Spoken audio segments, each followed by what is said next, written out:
Hey, let me ask you something. Are you beginning to experience a sense of diminishing returns here? I mean, in terms of my persona, in terms of my gameplay, in terms of my tips and tricks, in terms of my insights, just in terms of me as a person, of the concept that I'm trying to put across here. Hang on, let's go look at some plot. This is where the plot is here in this empty land. In the air, somebody whispers. Captain, oh dear. The green crystal has the power to change your body back to the way it was before, doesn't it? Yes. But Captain, isn't it wrong to operate the process in reverse? Oh my goodness.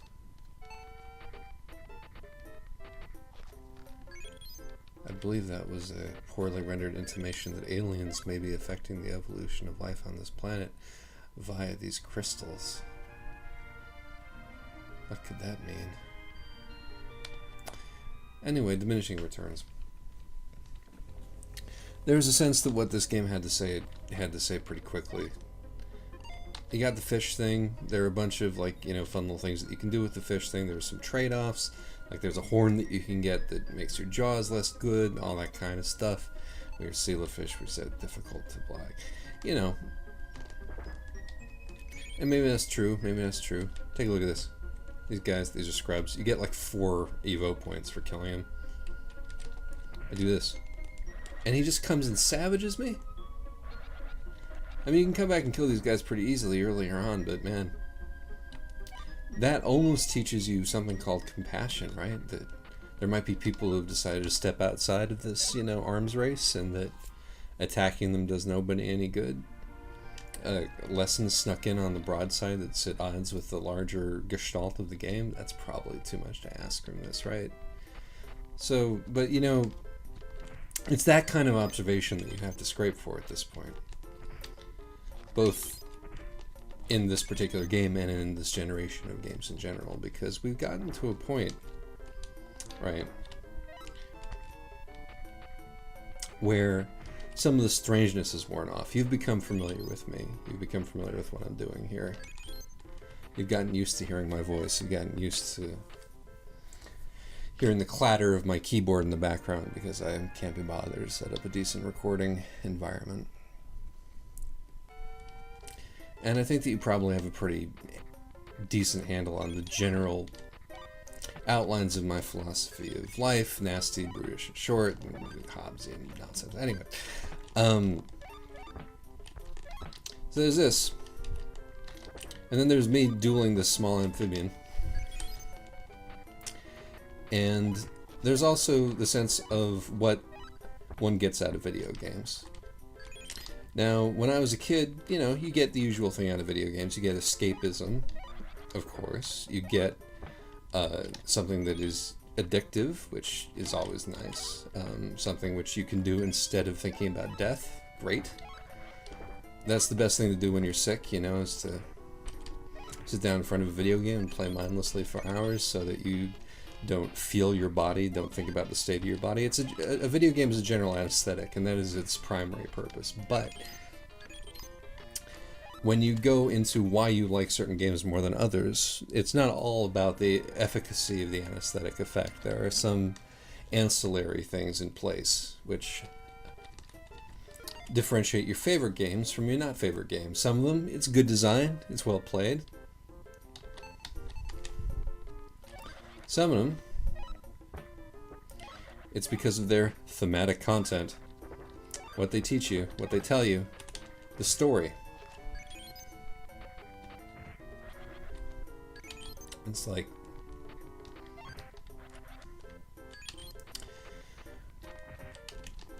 so, and then there's like how good the graphics are, right? That's a very important thing in terms of how you evaluate a video game, right? Everybody out there, isn't that the very first thing that you look at with a video game is how good the graphics are? Like how many pixels are there on the screen? Can you see the pixels? Can you not see the pixels? Isn't that the most important thing to you as a consumer? I mean, that's certainly what I think. I think that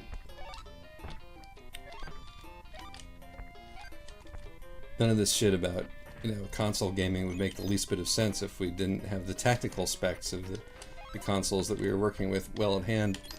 There'd be no way to tell which piece of art was better than any other particular piece of art. And then where would we be, I ask you? Up Schitt's Creek is where. Give me something to deal with. Jesus, do I want a Whooper, a Curl, a Jeprol, or a Moramar? I think I want a Curl. There we go. Ooh, man. I'm very zippy now, but I think that may not have been what I actually wanted. Oh, what a waste. What a shame. But, you know. So when I look for... I mean, what I look for in a game, because I'm not a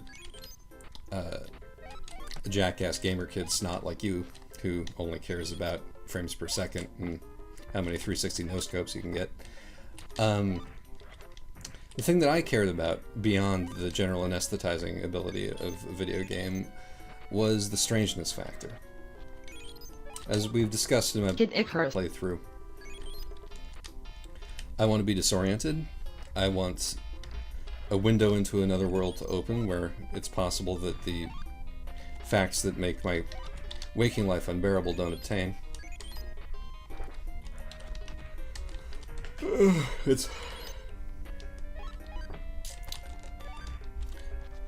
I want that escape. And the fact is that, like, you can tell the difference between a NES game and a Super NES game in how much strangeness it's going to be able to deliver to you.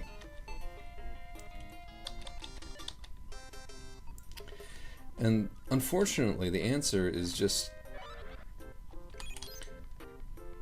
the payload is decreased tremendously because I can understand what I'm seeing. All of these, like, you know, lovingly rendered 16-bit pixel animals, as entertaining as their facial expressions when I kill them and eat them are, you know, and that's extremely... look at their little snore bubbles and then the little X's of death in their eyes as I just consume them over and over and over again. You can tell that that's supposed to be an amphibian of some kind. You can tell that I'm supposed to be an amphibian of some kind. Those are plants in the background. The weedy plants in the background tell a story, the story being that insects have sort of taken over this part of the world and they're eating all of the vegetation. Did you not see that in the plot windows? I'm sorry, I might have scrolled past them too fast. Very rude of me. Give me some sort of dorsal fin. Thanks. Doesn't that help matters? Oh yeah, that's much better.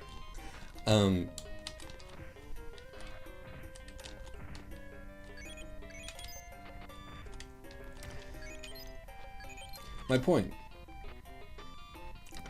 is that it's adulterated at this point, right? Diminishing returns have begun to set in, as I believe we mentioned earlier in the episode. I can't go to a game like Final Fantasy III and get that dose of strangeness. I mean, I can in bits and pieces in it, just because it's such a big game and there are so many nooks and crannies, and that's where like the level 3 revive materia thing comes in, like the possibility that there might be an Easter egg in the game that nobody has seen before. That's pretty much the extent of the strangeness that I can hope to achieve with a game like that, because the rest of it is pretty straightforward. The translator is competent, you know, and is doing his best to smooth out the rough edges and make what's going on comprehensible to an American audience, i.e. he's doing his job. But that's not the job that I want him to do. I want him to do a job like this translator did, which is to leave in all of the grammatical errors and to have a very tenuous grasp on the English language, because I want to be able to fill in the gaps myself. So what I'm telling you basically is that in terms of the games that I really, really liked in the Super NES era, and which I thought were particularly special, they were for the most part games like this. Games where I would just sort of, where the gameplay, the literal gameplay right now is me walking back and forth across a sparsely vegetated field, killing early amphibians over and over again and eating their corpses because I need to evolve enough within the first 4 screens of this world to beat the next boss, who is surprisingly challenging. Literal days and nights are passing. The game makes sure to remind you of how much time is passing, how much time you're spending grinding. It can't be unintentional. But as a thing that makes a game fun, you know, it's no great shakes, put it that way. It's kind of terrible.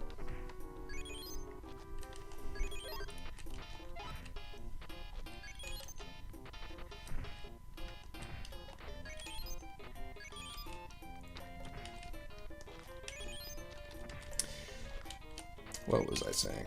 I was saying that, so a distinction has to be made. Games that are good are not going to give me the fix that I need anymore. What is going to give me the fix that I need are games that are terrible, but idiosyncratic. Games where the theme is weird and hasn't been sort of sanded down to make sense to me. And when that theme, which is already strange, has been further obfuscated. There, much better. That's exactly what I wanted. Or is it? I'll find it, man.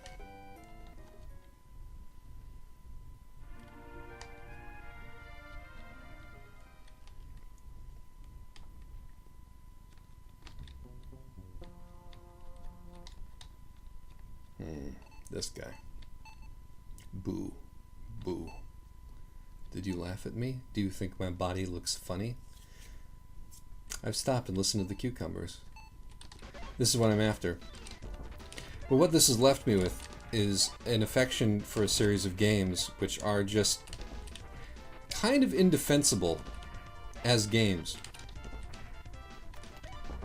Many of them, which were published by Enix.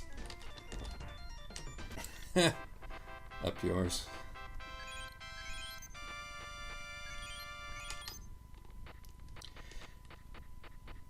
Oh, hey. I am great.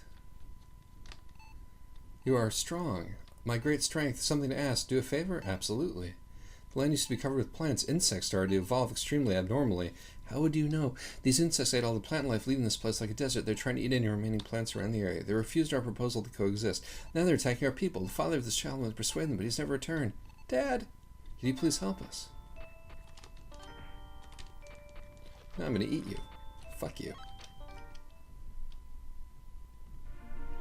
Why should I not eat them? Everything is edible in this game. There's no reason not to eat absolutely everything that appears in front of you. And it would be contrary to the spirit of the game not to do so. Now, if I want escapism, I wouldn't do this. I spend all my time killing cockroaches in real life anyway.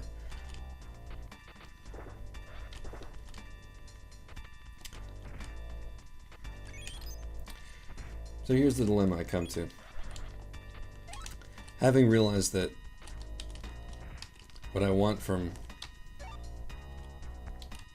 the world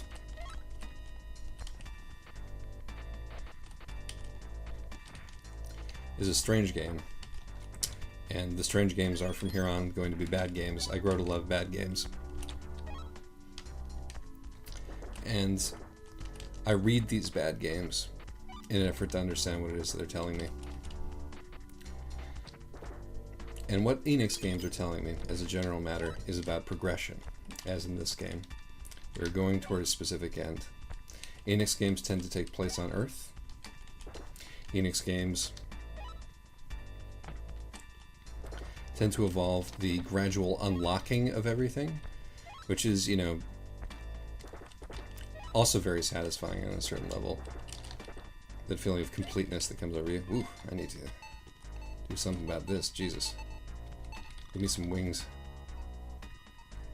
There we go. Look how much air I get.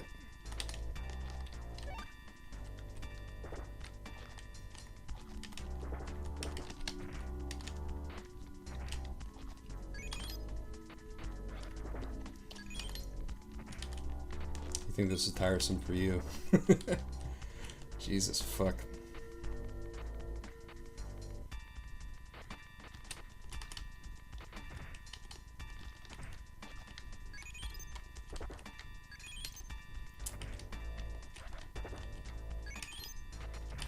So my point is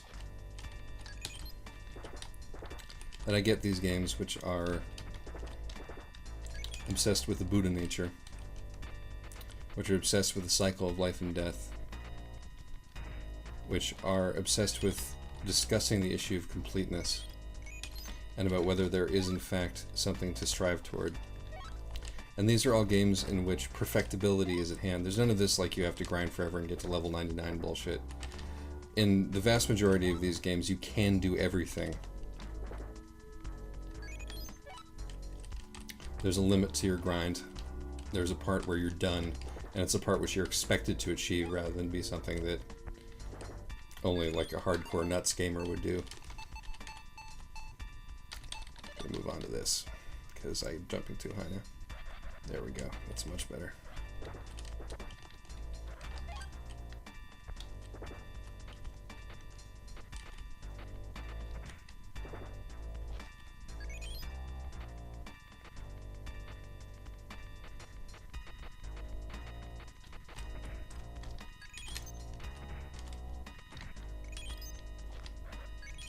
But the games themselves represent a devolution from the games that I played when I was a kid. Eden is a lie. And this game is even telling me that, right? Because over and over again what happens in this game is some force evolves too quickly. It evolves too fast. Like these insects here. The aliens or whatever gave them special powers, and so now they rule the roost, and they're unbalancing the planet by doing it. They're interfering with the apotheosis of Earth, which is to become the Earth that we are familiar with. And the Earth that they're talking about, the Promised Land, is the Earth that happened just before the development of human technology. Alright, we're good to go.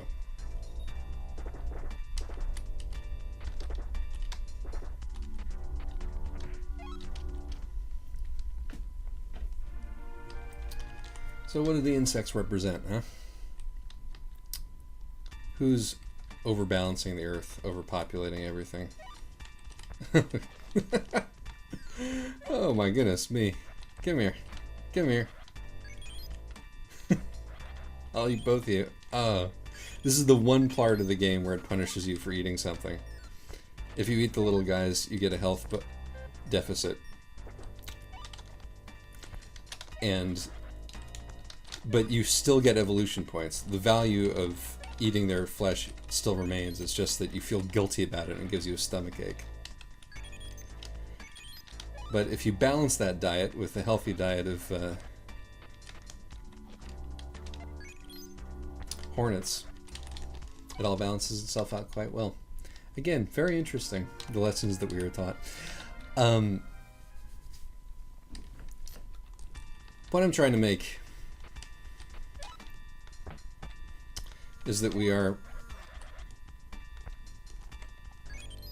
it's clear that the game knows that the next critter that's going to come around and radically debalance the Earth and throw the natural state of evolution that it fetishizes into chaos is none other than us. Human beings, massively overpopulated, overwhelming, conquering the planet. Everything that is considered evil in this world is a conqueror. Oh hey, it's the hero. Oh, is there anybody who can tell the King Bee how important living in peace is? It's probably me. Eat my flesh that you may grow stronger and defeat the King Bee. Oh, farewell, my son. Oh, he's smiling in death because he knows I'm going to eat his body and become stronger as a result. Am I going to become strong enough to do it? No. Not going to bother.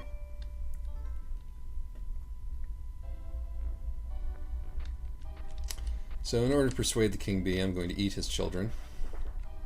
That's the thing that I'm going to do first. There you go. Eat all of his babes. Which I'm sure is what the lizard had in mind. When he told me to eat his corpse, he could see that I was a champion in the eating department. There we go. So, this game is all about the shallow comfort of proceeding toward a goal, but it carries within it the warning about what happens once you achieve that goal. The power... Fuck off, Giant B. You're nothing. You're a jack shit. You're a turds. You're a joke of a boss. You are very much the wind beneath my wings. Die, die, die, die, die. Why do you leave meat behind? There we go.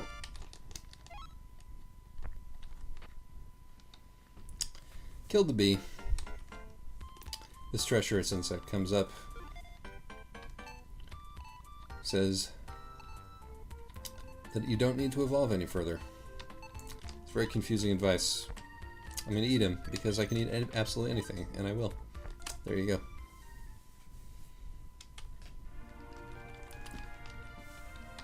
Here's a level that's meant to prevent you from proceeding if you don't have enough HP or defense, which I don't. But I'm just going to jump right on through it anyway. Ooh, ooh, ooh, bad news.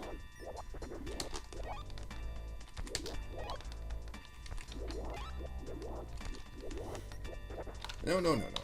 Don't do that, my god. Give me a tiny horn that I may live. Evolution restores your life, you see.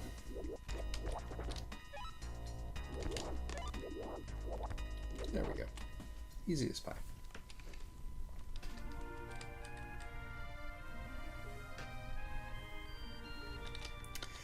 So yeah, the lie is inside the game, but it also acknowledges the lie. And now we're on to reptiles already, my god. This guy's kind of a scrub though.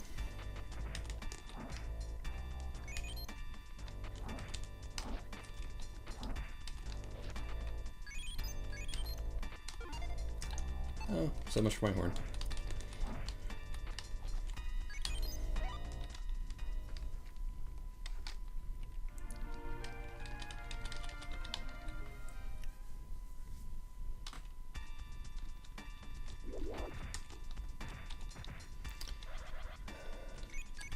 There's a scene Illusion of Gaia. It's made by the same company.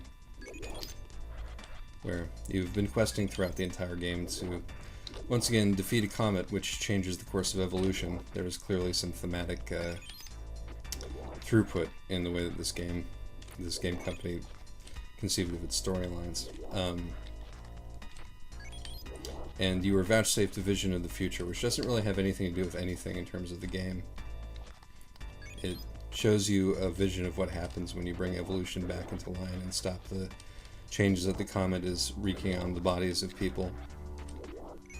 And that vision is bleak. You've been in this like lovely sort of fantasy world, which is resembles, you know, the planet that we know to a certain extent, but is shit.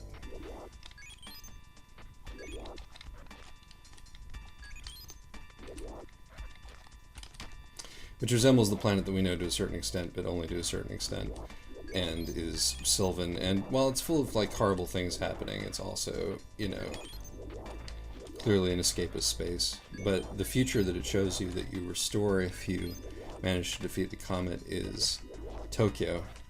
A Mode 7 shot, a Mode 7 aerial shot of just miles upon miles upon miles of gray buildings.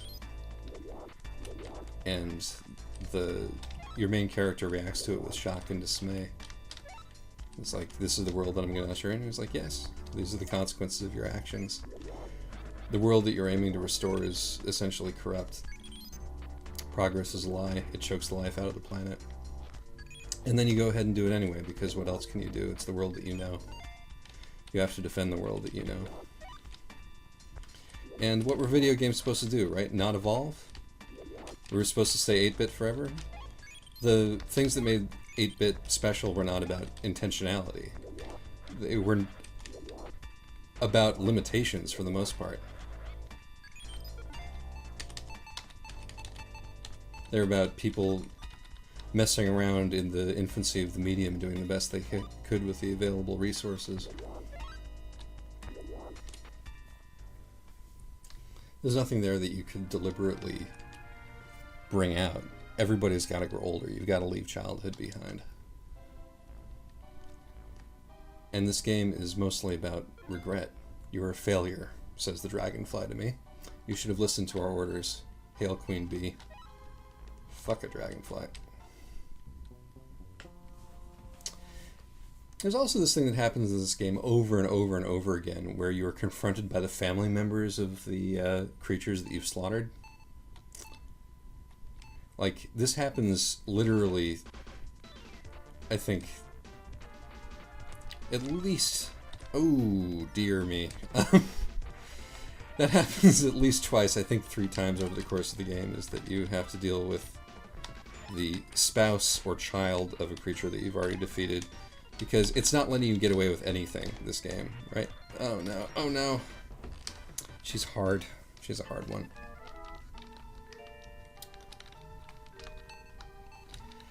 So, what we have here is, like, on the one hand, a very successful piece of storytelling in that it is undermining itself as it goes and forcing you to come to grips with the cruelty of reality as it is without ever letting you escape it. Oh, no, no, no, no, no.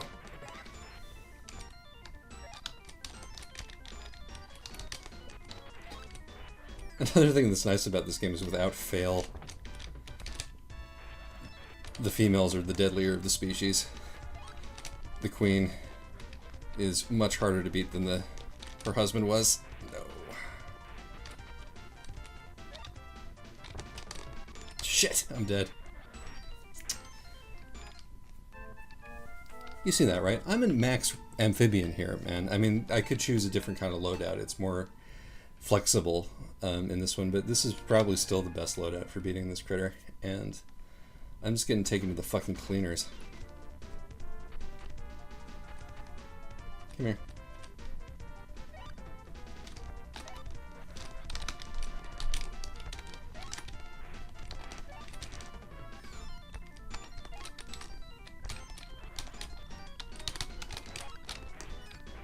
Oh, that was bad. Oh, that was very bad. So, on the one hand, it's a pretty good game because the story that it tells, if you sit with it, is one that is cruel and true, and fits really well into the general medium of despair that we value here at Despair Mode, Despair. But on the other hand, it's really awful in a lot of ways, including the fucking really unbalanced, unforgiving boss fights. Oh, Jesus, which require you to do things like stun lock the bosses without really giving you the delicacy of control to be able to... there we go, finally.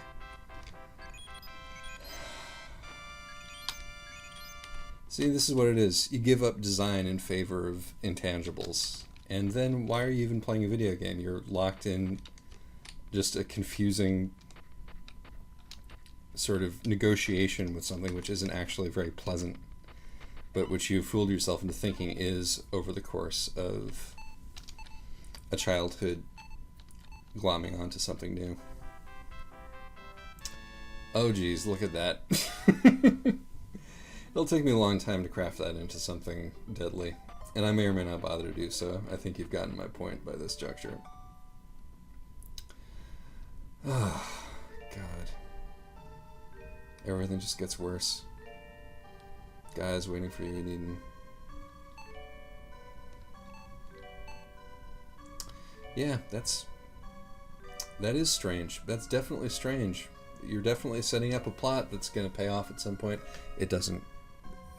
There's no way to. Yes. Reptiles. And we will see you in the age of the dinosaurs, my lovelies, if we ever do this again. Bye-bye.